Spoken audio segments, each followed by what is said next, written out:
बोलो दुर्गा माता की जय। अथ कीलकम। चंडिका देवी को नमस्कार है।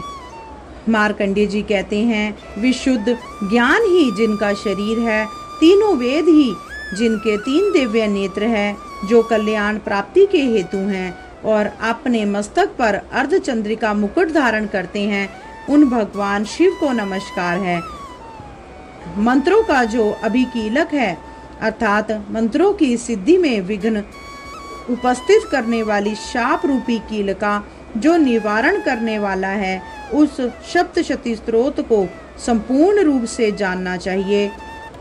यद्यपि सप्तशती के अतिरिक्त अन्य मंत्रों के जप में भी जो निरंतर लगा रहता है, वह भी कल्याण का भागी होता है।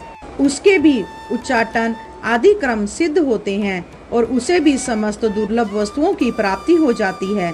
तथापि जो अन्य मंत्रों का जप ना करके केवल इस सप्तशती नामक स्तोत्र से ही देवी की स्तुति करते हैं, उन्हें स्तुति मात्र से ही सच्चिदानंद स्वरूप पीणी देवी सिद्ध हो जाती है। उन्हें अपने कार्य की सिद्धि के लिए मंत्र, औषधि तथा अन्य किसी साधन के उपयोग की आवश्यकता नहीं रहती। बिना जप के ही उनके उच्चाटन आदि समस्त अभिचारिक क्रम सिद्ध हो जाते हैं। इतना ही नहीं, उनकी संपूर्ण अभिष्ट वस्तुएं भी सिद्ध होती हैं। लोगों के मन में यह शंका थी कि जब केवल सप्तशती की उपासना से तथा सप्तशती को छोड़कर अन्य मंत्रों की उपासना से भी समान रूप से सब कार्य सिद्ध होते हैं, तब इनमें से श्रेष्ठ कौन सा साधन है?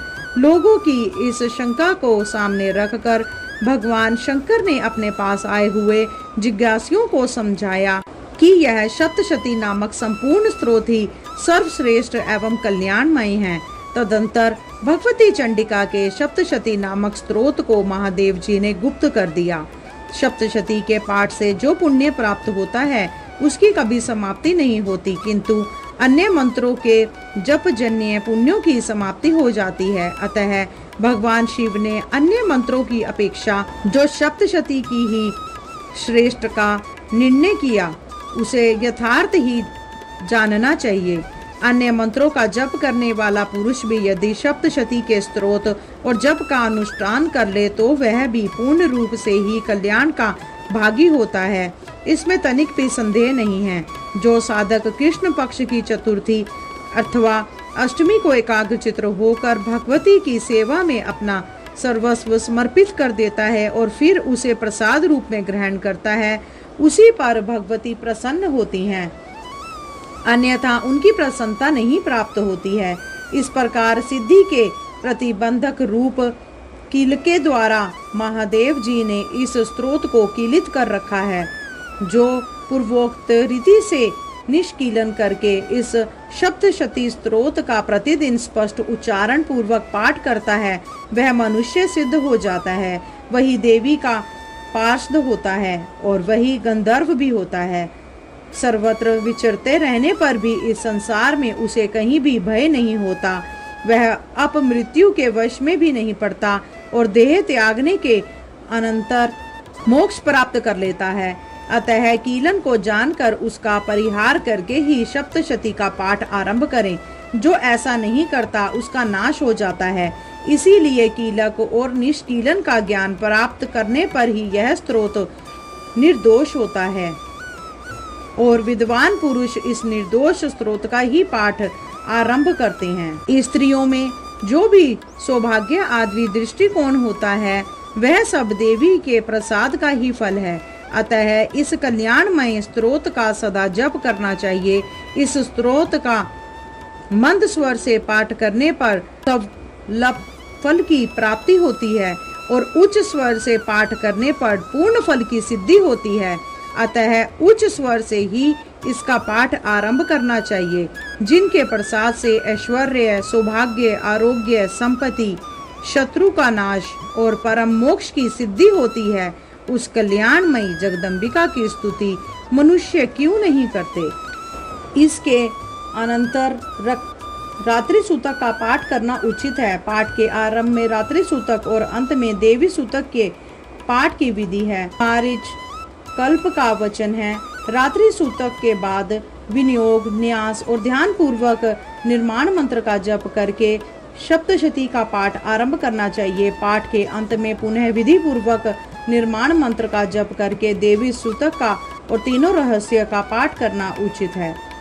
कोई निर्वाण जप के बाद रात्रि सूतक पाठ बतलाते हैं और अंत में भी देवी सूतक के बाद निर्वाण जप का औचित्य प्रतिपादन करते हैं, किंतु यह ठीक नहीं है। दिगंबर संहिता में कहा गया है, सप्तशती का पाठ का बीच में हो और आदि अंत में निर्वाण जप से उसे सम्मुटित कर दिया जाए। डामर तंत्र में यह बात अधिक स्पष्ट कर दी गई है, अर्थात आदि और अंत 100 बार निर्माण मंत्र का जाप करें और मध्य में सप्तशती दुर्गा पाठ करें। यह संपुट कहा गया है। यदि आदि अंत में रात्रि सूतक और देवी सूतक का पाठ हो, उसके पहले अतः अंत में निर्वाण जप हो, तब तो यह पाठ निर्वाण सम्मुटित नहीं कहला सकता, क्योंकि जिससे संपुट हो और मध्य में अन्य प्रकार के मंत्र का प्रवेश नहीं होना चाहिए। यदि बीच में रात्रि सूतक और देवी सूतक रहेंगे तो यह पाठ उन्हीं से सम्मुटित कहलाएगा। ऐसी दशा में डामर तंत्र आदि के वचनों से स्पष्ट ही विरोध होगा। अतः पहले रात्रि सूतक, फिर निर्वाण जप, फिर न्यास पूर्वक सप्तशती पाठ, फिर विधि पूर्वक निर्वाण जप, फिर क्रमशः देवी सूतक एवं रहस्य त्रय का पाठ, यही क्रम ठीक है। रात्रि सूतक भी 2 प्रकार के हैं, वैदिक और तंत्रिका। वैदिक रात्रि सूतक ऋग्वेद की 8 रचनाएं हैं और तंत्रिका जो दुर्गा सप्तशती के प्रथम अध्यायों में ही है, यहाँ दोनों दिए जाते हैं। रात्रि देवता के प्रतिपादक सूतक को रात्रि सूतक कहते हैं।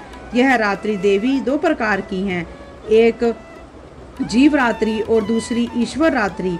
जीव रात्रि वही है जिसमें प्रतिदिन जगत के साधारण जीवों का व्यवहार लुप्त होता है। दूसरी ईश्वर रात्रि वह है जिसमें ईश्वर के जगदूर्प व्यवहार का लोप होता है। उसी को काल रात्रि या महापर्ले रात्रि कहते हैं। उस समय केवल ब्रह्मा और उनकी माया शक्ति, जिसे अव्यक्त प्रकृति कहते हैं, शेष रहती है। इसकी अधिष्ठात्री देवी भुवनेश्वरी है।